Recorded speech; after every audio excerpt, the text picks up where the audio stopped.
This is a recording with Rev Timothy Tow, Ascension number 002007, Real 1. Rev Tow, can you tell me your age, date and place of birth? I was born on the 28th of December 1920 in Swatao, Guangdong province. What about your calling as a pastor? How long have you been pastoring? I have been pastor of Life Bible Presbyterian Church since October 20, 1950. So that would be almost coming to 48 years. That's right. Right. Tell us more a little bit about your calling as a pastor. How did it come about? Well, theologically speaking, it may be a long story and to trace quite deeply into the roots of my faith. And it may interest you to know that this goes to the fourth generation before me. In my great-grandfather, maternal great-grandfather. So his name is Tan Kai Lin. He heard an English Presbyterian missionary in Swatao. In those days, they rent a shop house, and then they have this used as a gospel station. He heard the gospel then, and was converted in 1859, when he was also baptized. He brought the news to his mother. The father had died already. And interestingly, when the mother heard it, she was not against him, but rather with silence, heard the whole story of his conversion. And so the mother also got converted and was baptized. Then it came to my grandfather, and my grandfather was chosen to be the son-in-law of this Reverend Tan. He also, the first convert of Swatao, became a pastor. And so he gave his daughter in marriage to my grandfather, who also became an evangelist of the English Presbyterian mission. In those days, we had all the English missionaries taking care of us. So that is my grandfather was a Christian minister, and later on, of course, he came to Singapore, and he was a minister of the English Presbyterian Church. It came to my father, and he had the privilege of studying in the Swatao English Presbyterian Mission Hospital, and they had a training program of 5 years. After learning 5 years, he became a doctor under the British training, and still got his diploma in the house, which can be a good testimony. So my father also was a devout Christian, and he became an elder of the church. And my mother too was a very devout Christian, but from their young days, they were brought face to face with the great revival in China. And the lady evangelist, her name was Ms Dora Yu Ci Tu. In those meetings, my mother was born again. My father, I don't know, but he was also very much touched. And later on, another great evangelist came to Swatao, and my parents were greatly blessed through Reverend Ting Li Mei, first revivalist of China. Which year are we talking about? That would be around 1900 and after 1910, after that. Right. So these are my deep roots of religion and revivalism in our family. Then it came to my turn in 1935, while I was studying in the ACS. I was in Standard 7, age 15, when Dr. John Sung came from China. And there was a tremendous revival that touched many young people, so that MGS and ACS had to shut down to let the children, to let the young people come to Tek Lo Ai Church, the Lo Ai Chinese Methodist Church. We're talking about 1935 then? 35, to hear the gospel. And then I was soundly converted there, 1935. And at a meeting, I gave my life to the Lord. But I must refer to my mother. When I was born, she dedicated me to the Lord. And it was also confirmed by my grandfather's prayer. My grandfather also prayed for me.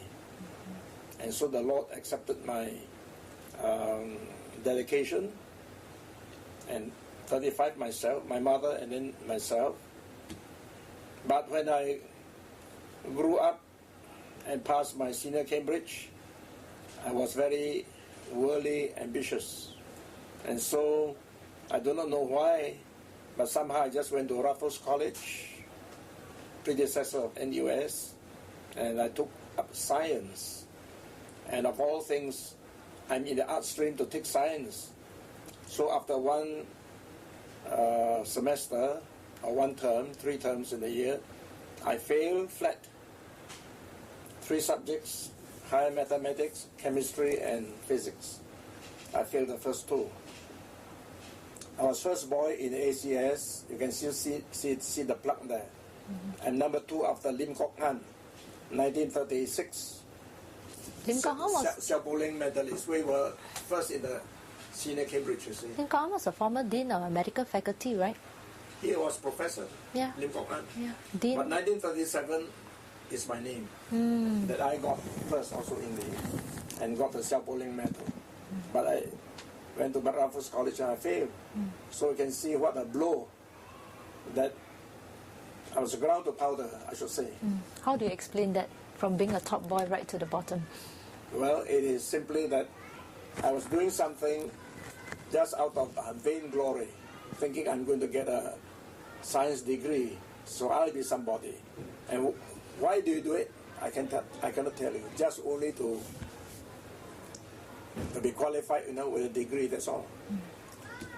And plainly God was against me, so the more sums I did, the more furious I became.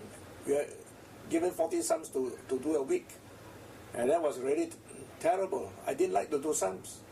So that's the beginning. I disliked my studies. Why did your mom choose to offer you to the Lord? Why were you the chosen one and not your brothers? Well, the reason is she was married, I think at 24, and after 3 years, my sister came. In those old days, they expect after 1 year to have a boy. That's everybody's, the Tow clan, the whole family expected her to have a son. After 3 years, a girl. And after another 3 years, came me. So before I was born, she made a vow, like Hannah, like Samuel, this one, if it's a boy, I'll give it to you. So when I came, I was the first boy. So she dedicated me to the Lord. You mentioned something about your grandfather's prayer. Yeah, and my grandfather was there, so he prayed for me. Right. Dedicate me to the Lord. So your calling as a pastor. Well, then the story is quite long. The war came, and by that time I was a certified interpreter of the Supreme Court, because after I failed in Raffles College, I met my friend Kwek Chok Chiang. He's now pastor of Zion BP Church, or rather Faith BP Church. And he said to me, why would you come and join me? And I thought it was a very good idea because I like languages. So I studied Chinese, English, dialects, and I graduated after 1.5 years.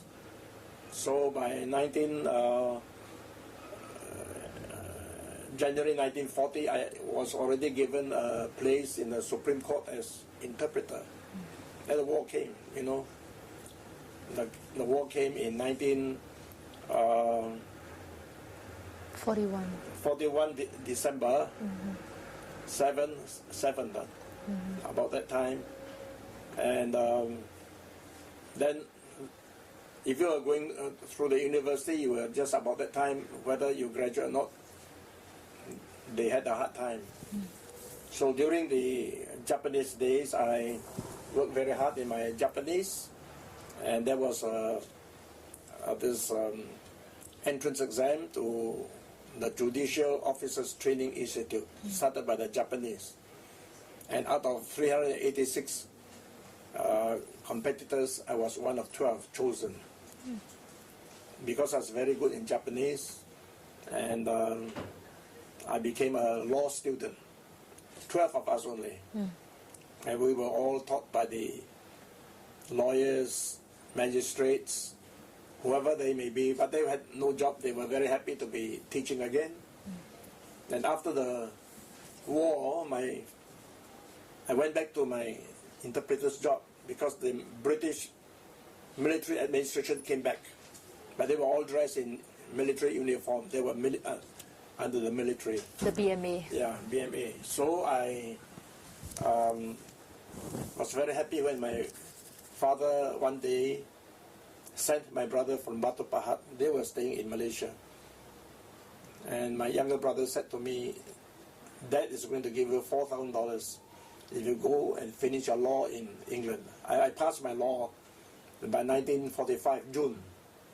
So I got myself admitted to both London U and Middle Temple. And I was going to set out in March, buying a ticket from Mansfield, Ocean Building. The cargo boat was called Argus. I was to pay £90.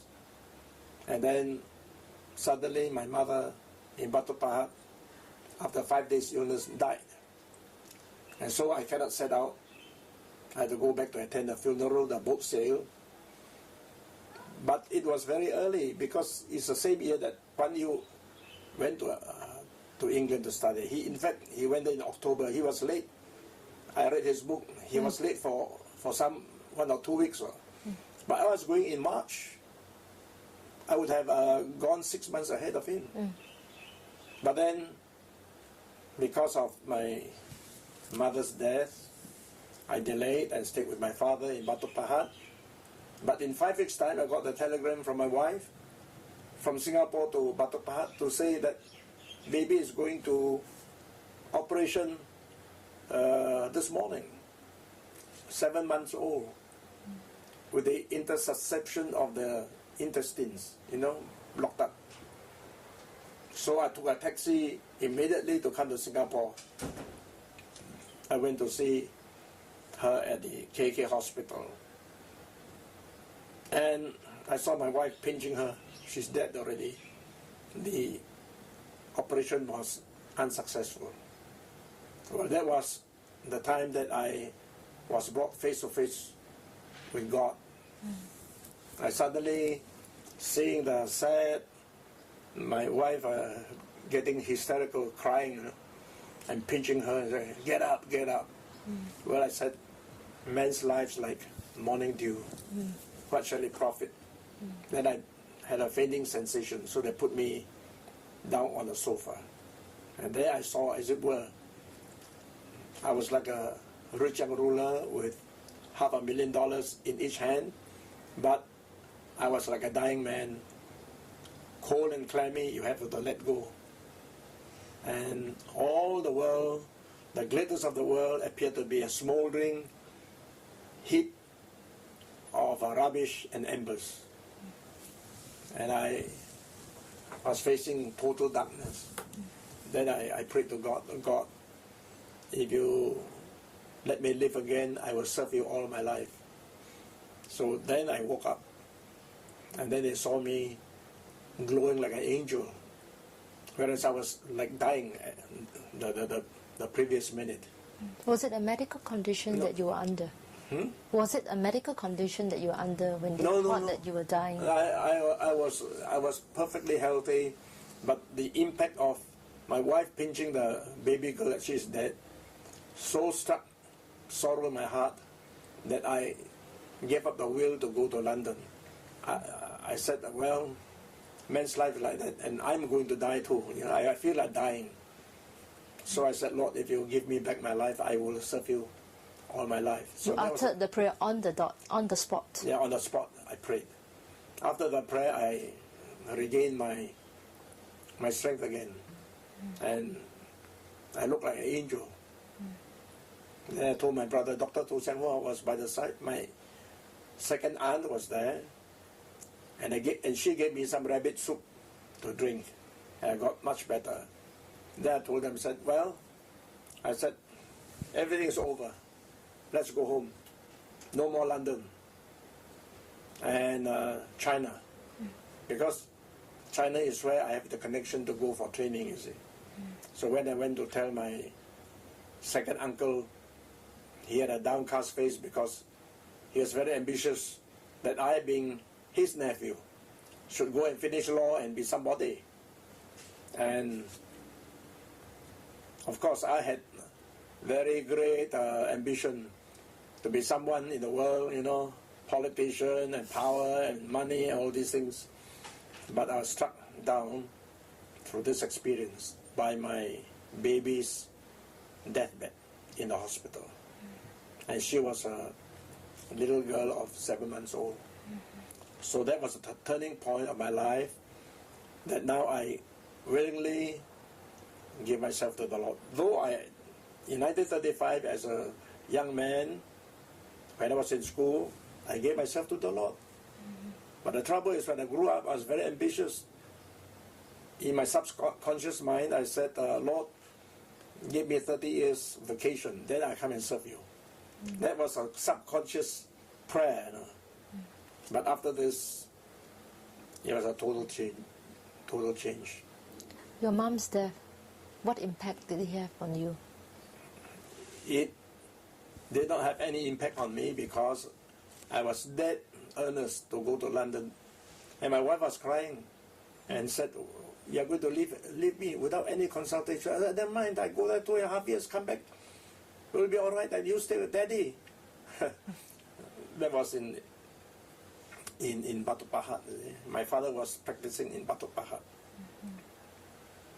Mrs. Nancy Tow later on passed away too.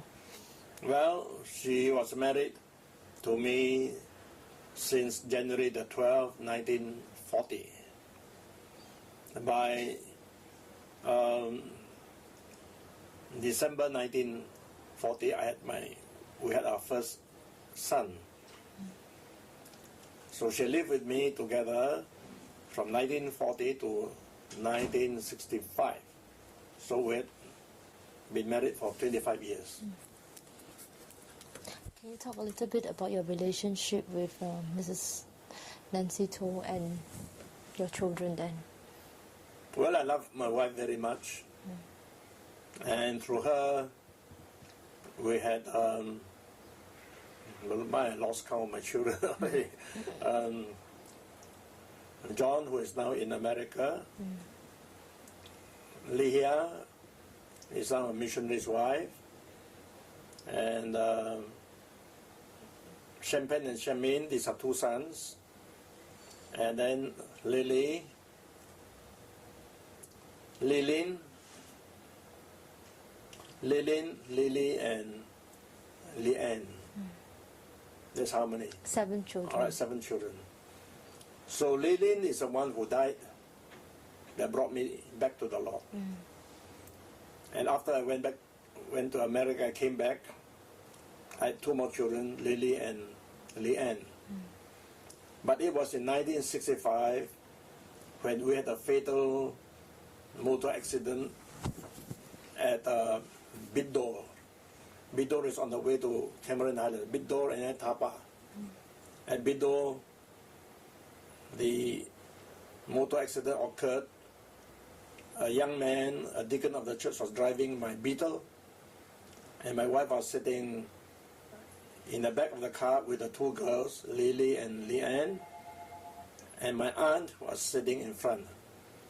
But because of the impact with the lorry, 3 lives were gone immediately. My wife and my aunt and Leanne, the youngest daughter. So 7 children, 2 are gone. One is at the hospital and the other one was taken on the road.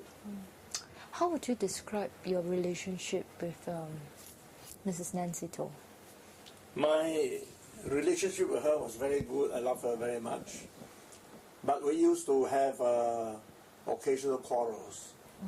And that is due to the fact that I'm dedicated to be a pastor, but she said, when I married you, you were not a pastor.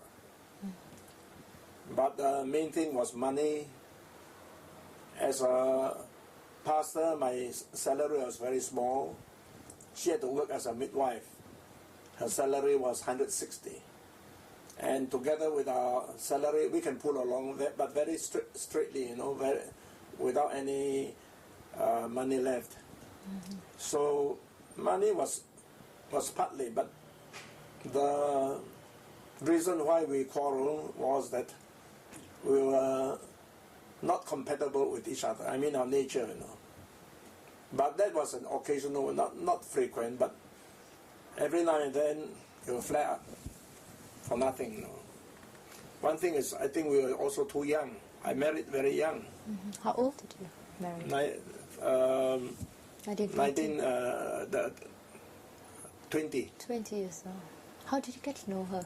How did you get to know her? Love at first sight. Can you elaborate on that? I went to Chindian Bible School, and it was just started.